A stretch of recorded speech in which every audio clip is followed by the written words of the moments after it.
9 vjeç e gjys isha dhe konviktor deri sa mbarova liceun dhe pas liceut edhe shkollën e lartë, gjithë jeta më shkoi në konvikt, si fillim. Fati i dytë që mund të them ishte në liceun artistik. 3 pedagogë, si të thash, kam pasur, po që të 3 ishin që luajtin një rol shumë të rëndësishëm. Shkoj te klasa e mësaktuan te klasa e Ludovik Naraqit, një mësues i jashtëzakonshëm, një mësues pedant, një mësues i mirë, violinist i Zotit me koncerte recitale që në atë kohë, një nxënës i Shefshikut, Otakar Shefshikut, një metodist dhe një violinist, si dhe një pedagog shumë i mirë.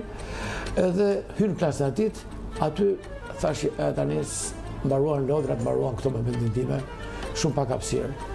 Largohet edhe ai del në pension, në mbledh një ditë kam të mrekullueshme nga i gjithë ato që kisha që na mbante kështu në përtiste ashtu, na mbledh të gjithë nxënësve që kishin në shtëpinë e tij, era violinist djali i tij që ishte, edhe shkon dhe më çon te klasa, i thot Robert Papavramit, i thot Robert, kam Zeqirin që është nga Elbasani, kam qef të ma marrësh ti.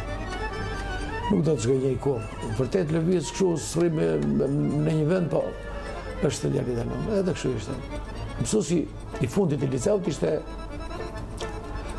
dirigjenti i njohur Eno Koço.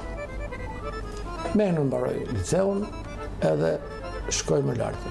Një gjë është, se nuk e them se këto janë dokumenta, unë në violin gjithmonë e kisha gjën më të dashur në jetë, edhe jeta tregoi që ajo violinë më dha gjithçka. Violina është instrument shumë i vështirë, aq sa është i bukur. Por duhet të thënë që duhet atë të përkushtohesh. Në moshën kur jemi të ri, se ne kur jemi të vegjël i bëjmë gjërat më tepër për qef, janë ato kështu.